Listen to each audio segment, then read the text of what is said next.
Primera de Tesalonicenses, capítulo 4.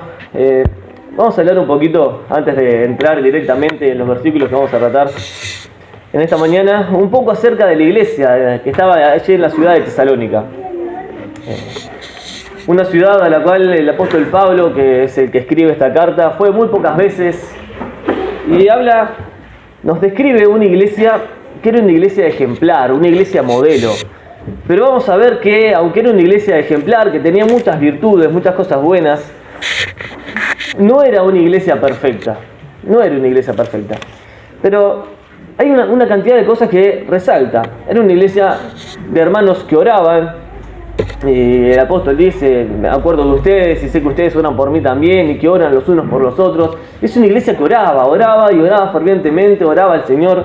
Es una iglesia que servía con gusto. Y el apóstol le dice, yo sé acerca de su trabajo, de su servicio, de las cosas que hacen. Y dice en un momento, en el capítulo 1, no tengo necesidad de hacer nada en remedio de ustedes, porque todo lo han llenado del Evangelio. Las ciudades que están alrededor de ustedes, las personas que están en ese lugar, todos han escuchado el Evangelio por el testimonio de ustedes. Entonces el apóstol decía, ya no tengo necesidad de ir ahí porque ustedes lo hacen un trabajo muy bien. Era una iglesia evangelista, una iglesia que evangelizaba, que se preocupaba por las personas afuera, que hablaba del Evangelio, que compartía la palabra de Dios, que cumplía su función, su ministerio, que cumplía la función que la iglesia debe tener en este lugar, en este mundo, que es anunciar el Evangelio, predicar acerca de Cristo, hablar de la luz. También era una iglesia que ofrendaba a la obra misionera, porque el apóstol les dice, ustedes han participado en mi ministerio, han participado una y otra vez, me han hecho llegar sus ofrendas a través de diferentes hermanos. Y era una iglesia que oraba por el apóstol Pablo, oraba por los misioneros, ofrendaba por los misioneros. Nosotros, gracias a Dios, como iglesia estamos ofrendando también a los misioneros acá en Uruguay. Y es lindo poder ver una iglesia que servía de esta forma, que ofrendaba así. Pero hay algo que resalta, que a mí me encantó, ¿no? Me encantó que la iglesia de Tesalónica haya sido así. El capítulo 4, versículo 9, arranca, hablando acerca de algunos defectos que vamos a ver ahora. Pero el versículo 9 dice, acerca del amor fraternal, no tenéis necesidad que os escriba, porque vosotros mismos habéis aprendido de Dios que os améis unos a otros. Y qué lindo que se puede resaltar esto, de una iglesia que se ama, una iglesia que dice, no tengo necesidad de hablarles del amor fraternal, porque ustedes aprendieron, y no dice aprendieron de mí, no dice aprendieron de aprendieron de Dios, que os améis unos a otros. Y esta es la oración contestada del Señor Jesús en Juan 17. Padre, que sean uno, como tú en mí. Y el mandato que el Señor Jesús le dice a los apóstoles, ámense unos a otros, que se amen los unos a los otros. Y qué bueno saber que tal vez no es la misma exhortación que la iglesia de Éfeso, que habla en Apocalipsis, que habían dejado su primer amor, a la iglesia de la Odisea, que les exhorta a saludarse y a estar en comunión. Esta iglesia no tenía necesidad de estas cosas. Pero también era una iglesia, no solamente que se amaba, no solamente que predicaba, que ofrendaba a la obra misionera, era una iglesia madura espiritualmente. Era una iglesia que había crecido, que había madurado. ¿Y cómo nos damos cuenta de esto? Bueno, nos damos cuenta principalmente por la profundidad del mensaje que tiene esta carta, por los misterios que revela, por las cosas que habla. Hoy vamos a ver uno de los misterios revelados en el Antiguo Testamento, que es la venida de Cristo por su iglesia. Y en la segunda carta de Tesalonicenses habla acerca de otro misterio revelado y habla del misterio de iniquidad. Y la profundidad que tiene todo eso y la enseñanza tan grande que tiene acerca de la venida de Cristo, la consolación de lo que vamos a ver, aquellos que fueron arrebatados primero, aquellos que se nos anticiparon a nosotros, y que luego nosotros al ser arrebatados nos encontraremos con ellos. Tiene un mensaje muy profundo, muchas cosas, y vemos que esta carta no fue escrita solamente para algunas personas que estaban liderando en la iglesia, sino que el capítulo 5, versículo 27 dice, os conjuro por el Señor que esta carta se lea a todos los santos hermanos. O sea que toda la iglesia era una iglesia madura, era una iglesia que había crecido. Y este mes, en el mes de la Biblia, qué lindo es poder exaltar la palabra de Dios. No solamente porque sea septiembre el mes de la Biblia, sino porque podamos vivir la palabra de Dios, atesorarla, guardarla en el corazón, conocerla, como hacían los hermanos de Berea, que escuchaban el Evangelio, escuchaban mensajes una y otra vez, y después iban a la Escritura para ver si eso era cierto. Y a la luz de la palabra de Dios, escudriñaban cada una de las cosas que escuchaban. En el capítulo 5 nos da una cantidad de como mandamientos y consejos directos. Estar siempre gozosos, oren sin cesar, porque ellos oraban y seguían alentándolos el apóstol. Siguen adelante, den gracias por todo. No apaguéis el espíritu, o sea, estén en comunión con el Señor, sigan en comunión. No menosprecien las profecías, examinen todo, retengan lo bueno, absténganse de todo lo mal. Y el mismo Dios de paz os santifique por completo. Qué lindo es y qué esperanza nos da esta iglesia. Qué bueno es poder tener en la palabra de Dios, en la Escritura, una iglesia que sea así ejemplar, una iglesia modelo. Pero como la iglesia está compuesta por personas, no existe la iglesia perfecta. Y la iglesia en Tesalónica, si bien era una iglesia muy buena, una iglesia ejemplar, una iglesia que predicaba, que servía con gozo y a gusto, no había necesidad de decirle a los hermanos, bueno, vayan a predicar, vayan a servir, vayan a hacer la tarea, porque la iglesia misma se movilizaba.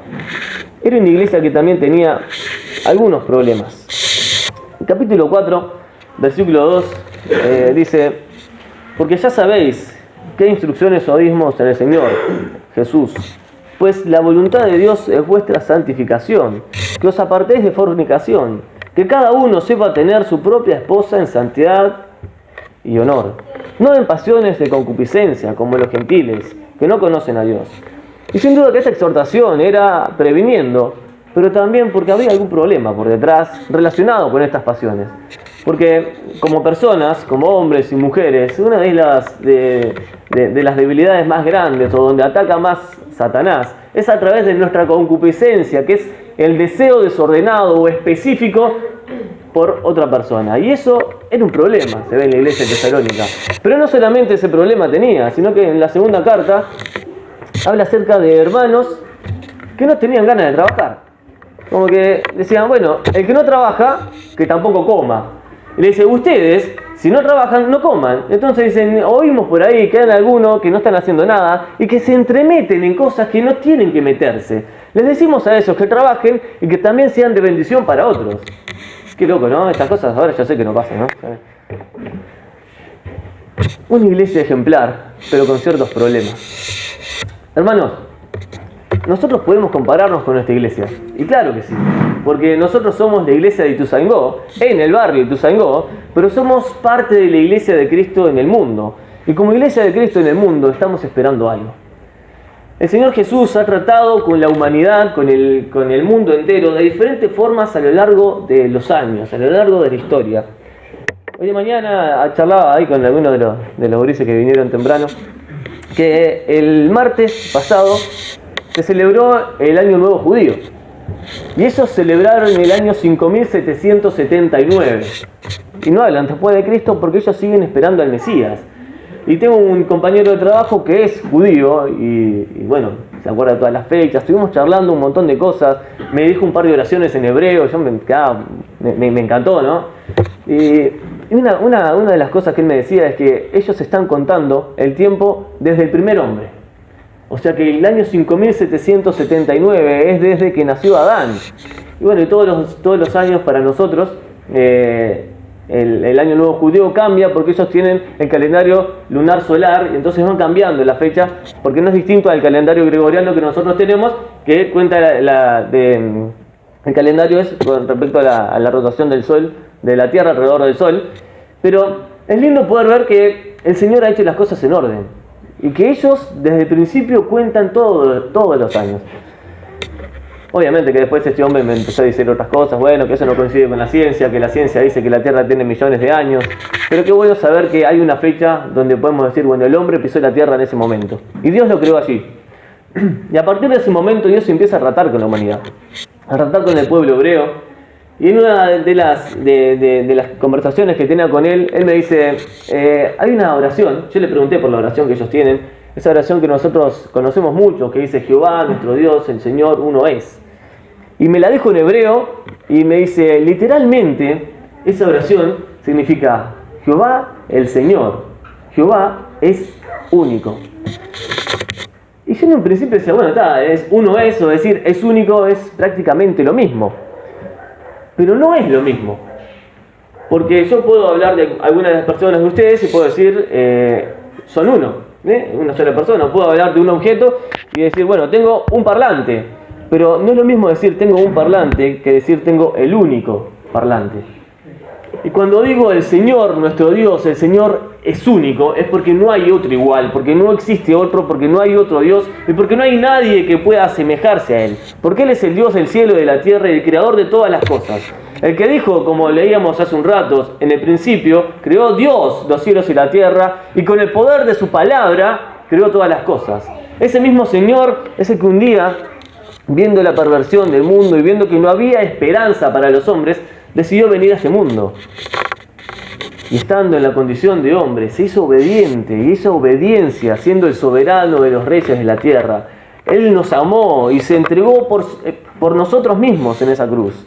Y esa obediencia fue su humillación, porque el soberano, aquel que tiene todo el poder, se hizo obediente y se puso por debajo de la voluntad del Padre. Y yendo a la cruz, murió, derramó su sangre, fue sepultado, enterró el pecado de la humanidad en esa tumba. Nosotros hemos encontrado el perdón y la salvación por medio de ese sacrificio, porque Él ha resucitado y está vivo. Y ha dado una promesa. He aquí yo estoy con todos ustedes hasta el fin. Pero antes el Señor dijo, y si me fuere, les prepararé lugar, para que donde yo estoy, ustedes también estén. El Señor Jesús está en esa tarea, preparando lugar para la iglesia. Y la pregunta es, ¿cuándo va a ir a ocupar ese lugar la iglesia? ¿En qué momento va a ir a ocupar ese lugar que Dios le está preparando a la iglesia? Hermanos, hoy como iglesia de Cristo estamos esperando la gloria. No porque la merezcamos, sino porque Él la está preparando para nosotros. En la gloria está el Señor Jesús. A la diestra del Padre está el Señor Jesús. Está el que decidió ir a la cruz por mi pecado y que ha resucitado con poder. Y su Espíritu Santo me ha resucitado a mí de los muertos. Porque yo estaba muerto en delitos y pecados. Pero cuando el Espíritu Santo entró en mi vida, cuando Cristo entró en mi corazón, las tinieblas desaparecieron. Y como esas tinieblas que estaban en la faz del abismo desaparecieron cuando el Señor apareció, las tinieblas del pecado de mi corazón desaparecieron cuando Cristo entró en mí. Y eso me da una esperanza. Eso me da una esperanza de que no estoy solo y de que jamás voy a estar solo.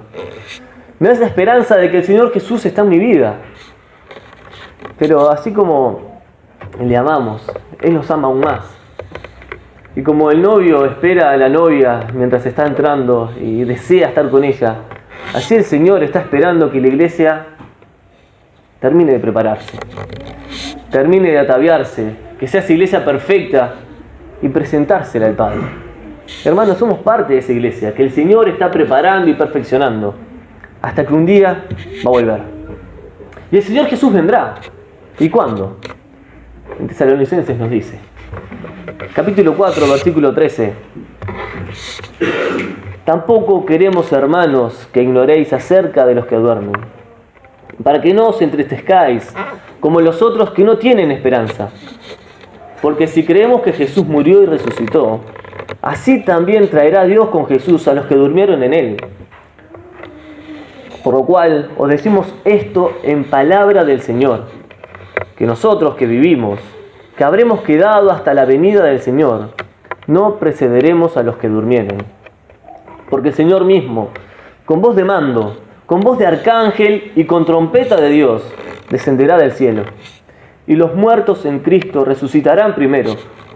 Luego nosotros, los que vivimos, los que hayamos quedado, seremos arrebatados juntamente con ellos en las nubes, para recibir al Señor en el aire. Y así estaremos para siempre con el Señor. Por tanto, alentaos los unos a los otros con estas palabras. Yo leo estas cosas y digo, Señor, ¿cuánto falta? ¿Alguna vez estuviste esperando en una sala, en un consultorio médico? Estás así en la sala de espera, hay más personas. Estás diciendo, bueno, ojalá que falte el que tenía el número 2, porque yo tengo el número 3. Así paso más rápido. Estamos impacientes, anhelando que el doctor nos atienda porque queremos que llegue nuestro turno y que me atienda. Esa impaciencia, ese deseo de que llegue mi turno y que me atienda, es lo que deberíamos sentir por la venida del Señor. Señor, ¿cuánto falta? ¿Cuánto falta para que tú vengas? ¿Cuánto falta para que yo pueda estar contigo, para entrar a tu presencia, para estar en ese lugar donde ya no va a haber más contacto con el pecado, donde ya no va a haber más aflicciones, donde no va a haber más dolores, tampoco enfermedades, donde no va a haber muerte, y voy a disfrutar. ¿Y disfrutar de cuántas cosas? Muchas. Una de ellas nos la anuncia en el versículo 13.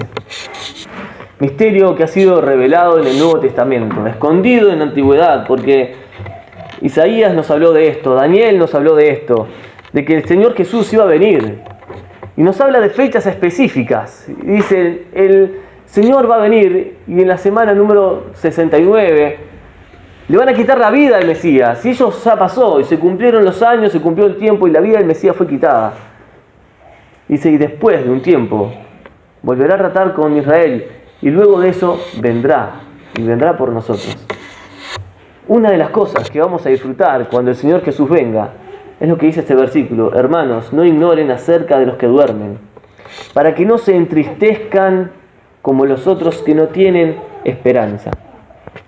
Esta palabra, hermanos, no queremos que ignoréis acerca de los que duermen. Podemos analizarla en otros pasajes de la Biblia, por ejemplo en Juan capítulo 11, los versículos 11 al 14, no lo busquen así, simplemente lo vamos a comentar. Es la resurrección de Lázaro.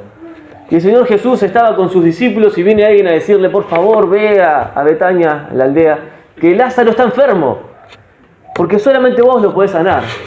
Y el Señor Jesús esperó unos días. Lázaro murió y viene y le dice a sus discípulos, vamos a la casa de Lázaro, porque él duerme. Y los discípulos le dicen, bueno, si está dormido, se va a despertar. Como algunos, ¿no? Que se duermen, después se despiertan. Pero el Señor Jesús les dijo, no hablo del descansar del sueño. Lázaro ha muerto. Y esta palabra es la misma que se utiliza en Juan capítulo 11, acerca de los que duermen, o sea, aquellos que partieron y están en la presencia del Señor. Hermanos, no ignoremos que nosotros tenemos esperanza.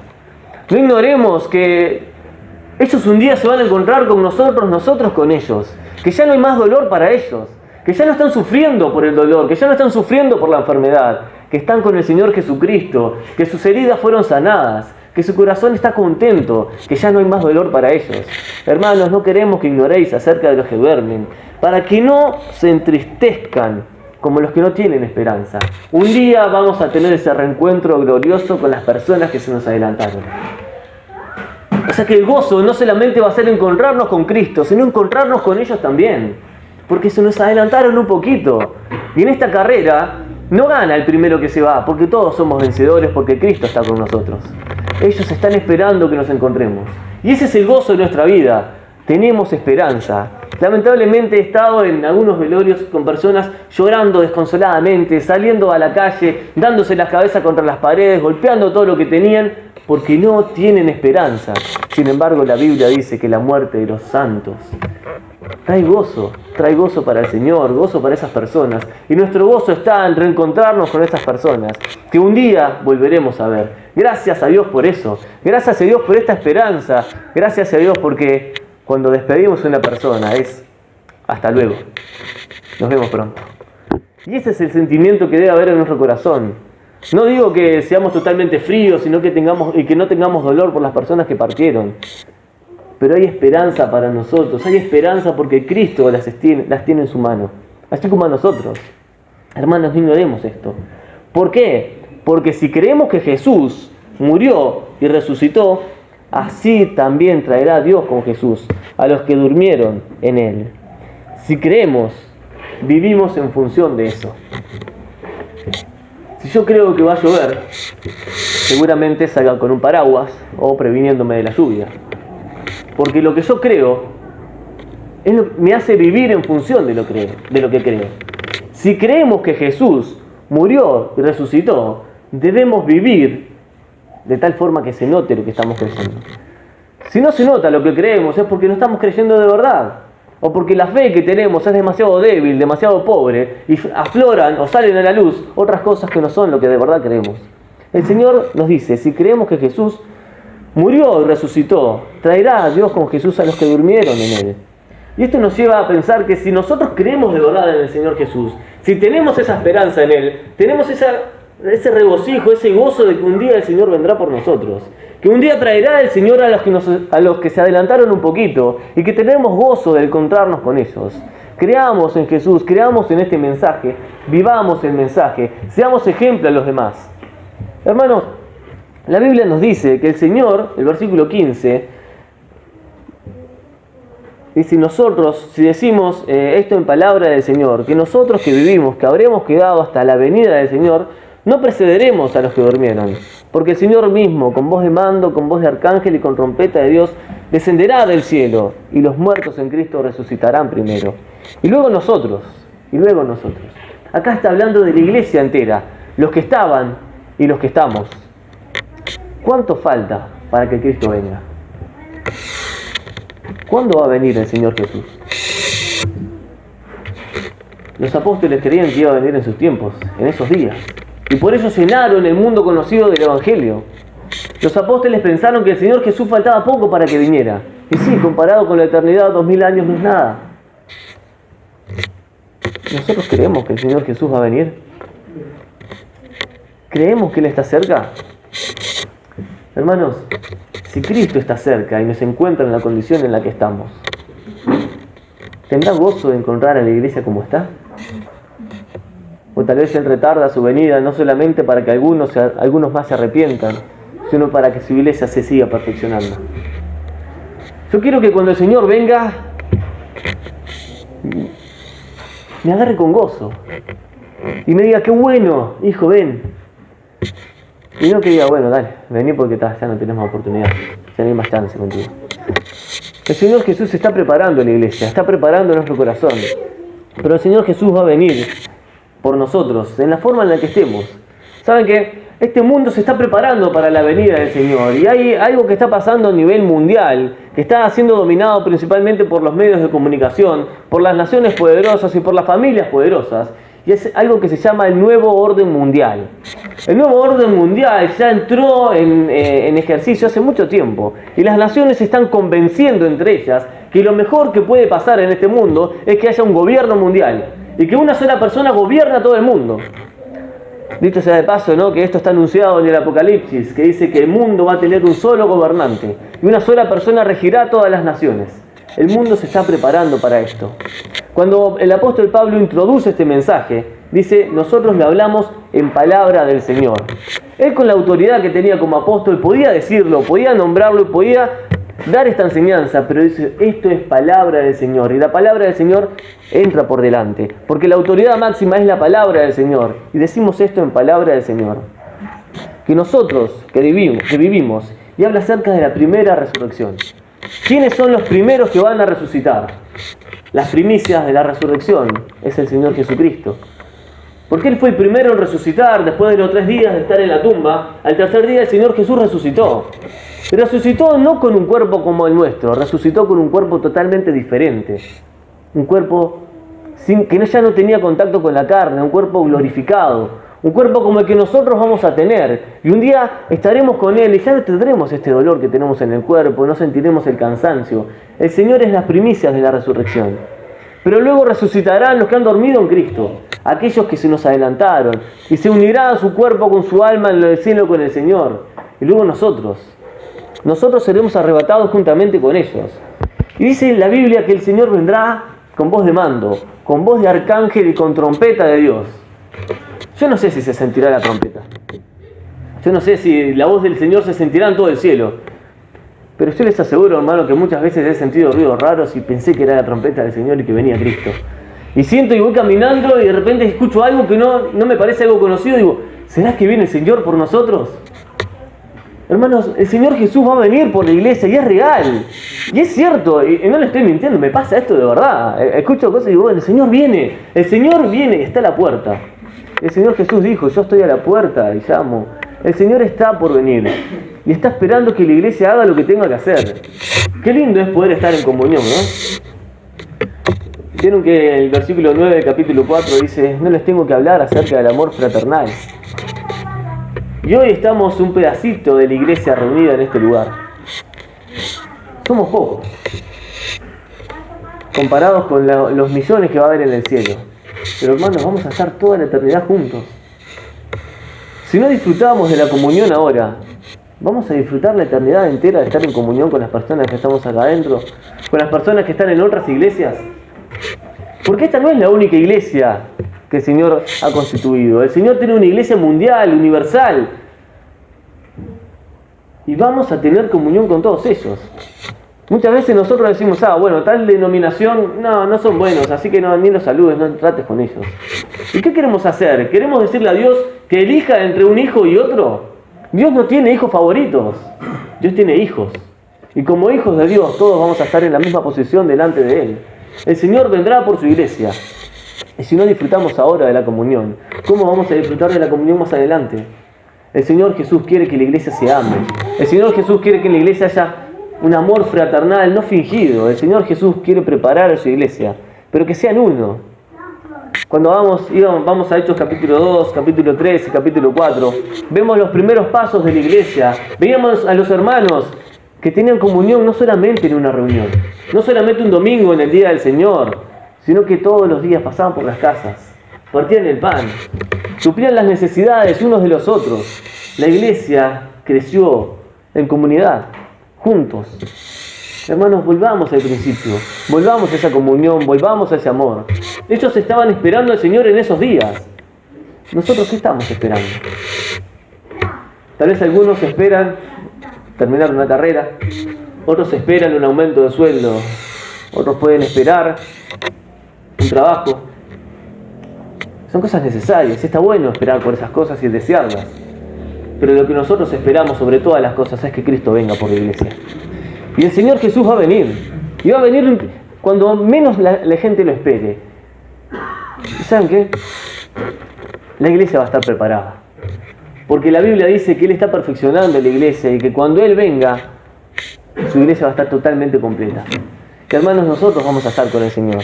El versículo 17 dice, nosotros que vivimos, los que hayamos quedado, seremos arrebatados juntamente con ellos en las nubes, para recibir al Señor en el aire, y así estaremos para siempre con el Señor.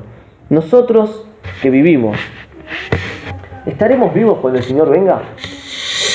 ¿O para mí es un evento que todavía falta mucho y que por lo tanto no tengo por lo que preocuparme?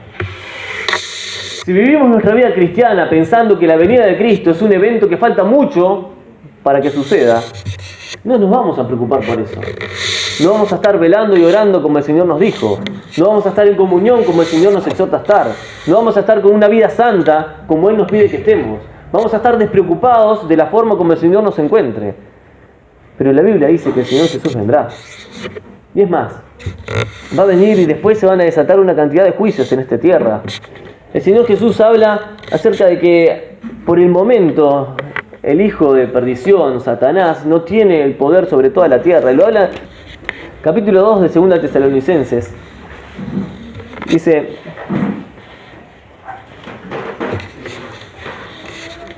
capítulo 2, versículo 1. Vamos a leer unos cuantos versículos acá. Dice, pero con respecto a la venida de nuestro Señor Jesucristo y a la reunión con Él, os rogamos, hermanos, que no os dejéis mover fácilmente de vuestro modo de pensar, ni os conturbéis, ni por espíritu, ni por palabra, ni por carta, como si fuera nuestra, en el sentido de que el día del Señor está cerca.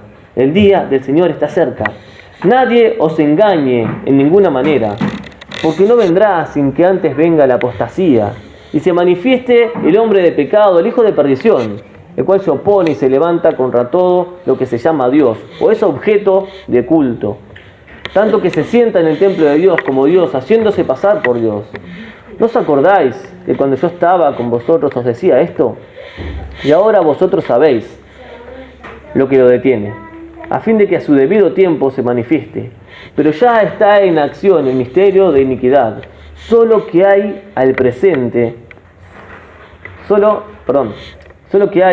quien al presente lo detiene, hasta que a su vez sea quitado del medio. Mucho se ha hablado acerca de la venida del Señor, y muchas enseñanzas que contradicen este pasaje tal vez he escuchado.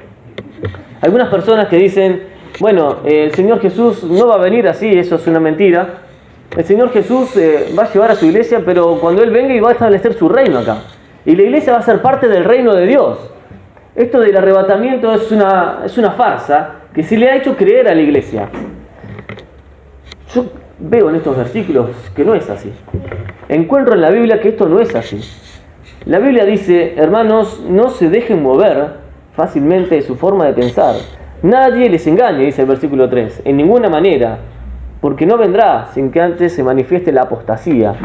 Hoy en día está en carrera este misterio de iniquidad, la apostasía, y se ha manifestado el hijo de perdición, y que se opone y se levanta contra todo lo que se llama Dios, y es objeto de culto.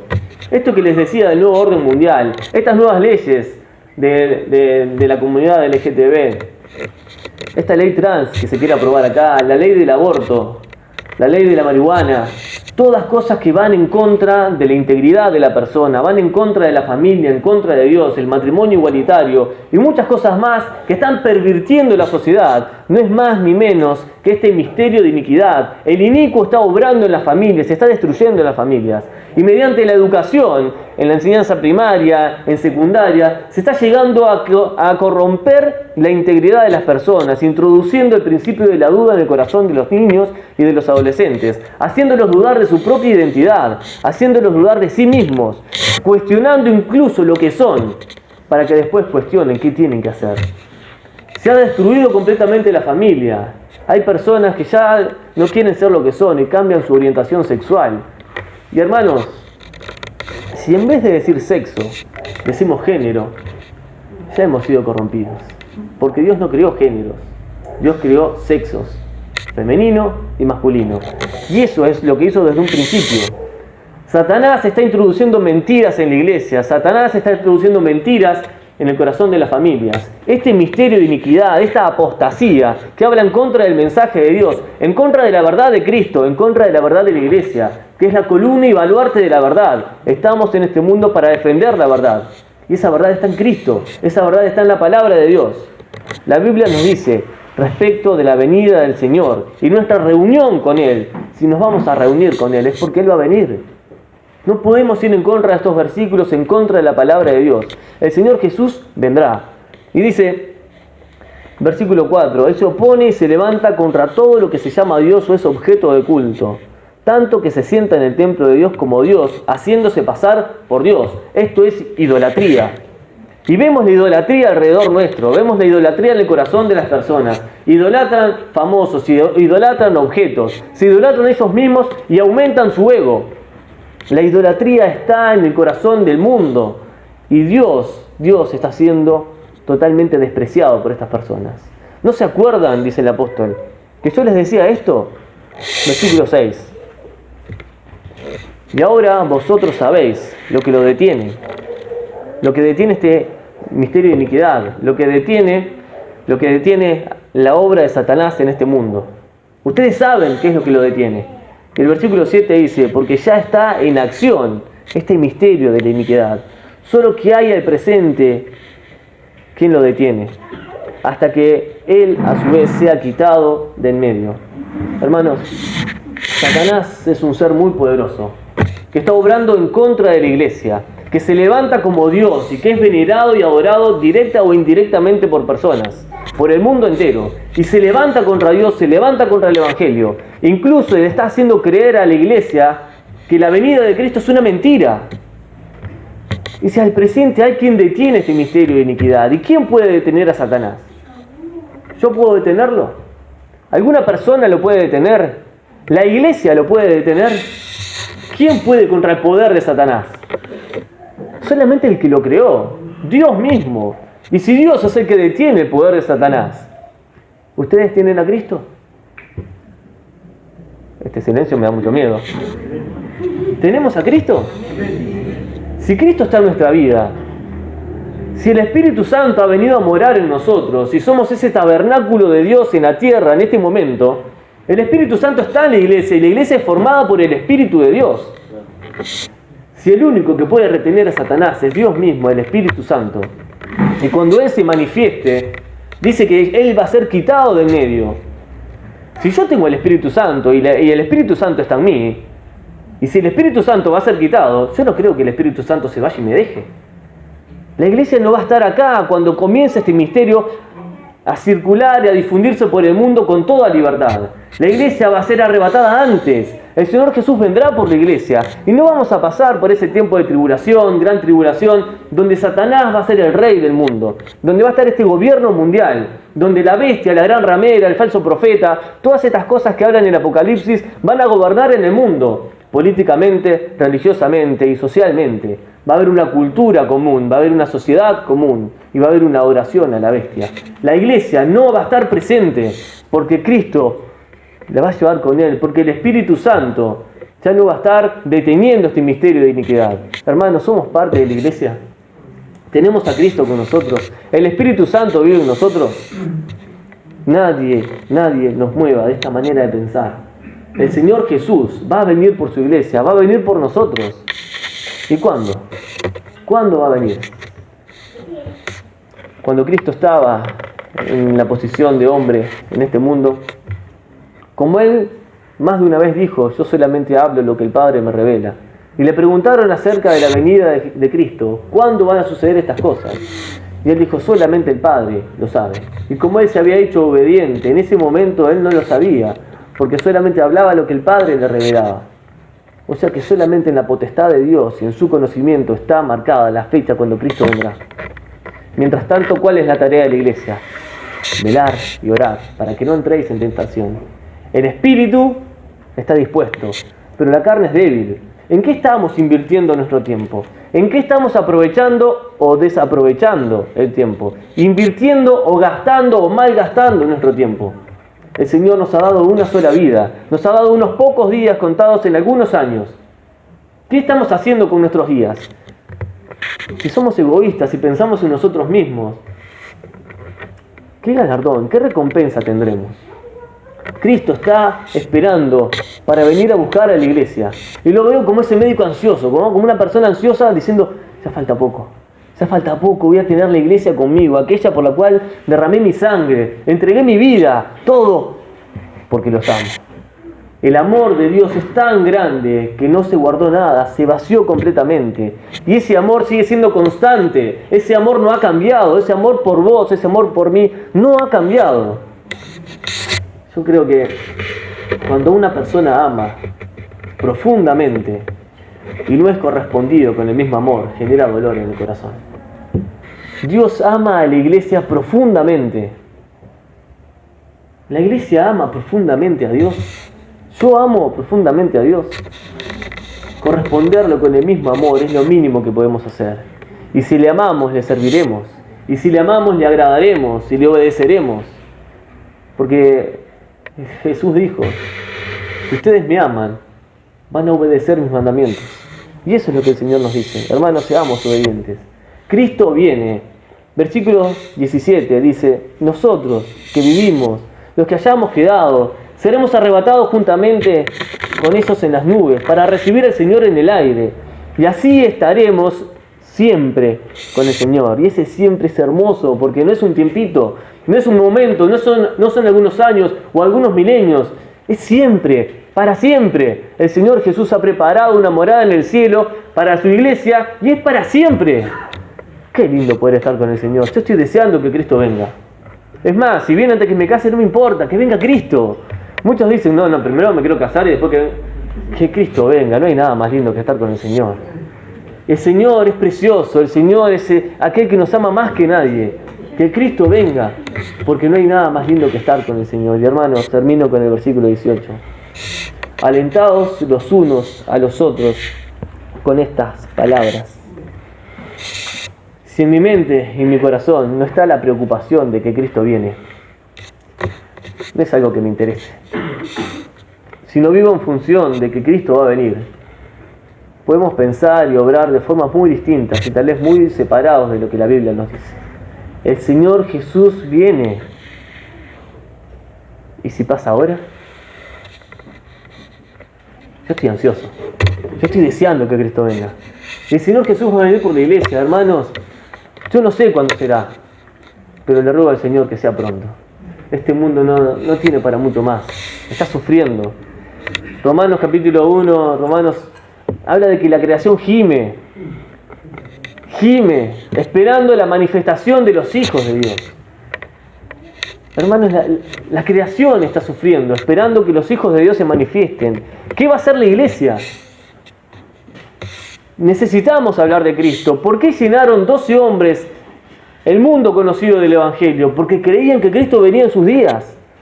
Si la iglesia cree y está consciente de que Cristo viene, a la persona que está al lado nuestro, al hermano que no sea en Cristo, mi hermano, mi familia, si no tienen a Cristo se quedarán y sufrirán en este mundo. Tengamos compasión por las personas, amemos al mundo como Cristo nos amó a nosotros.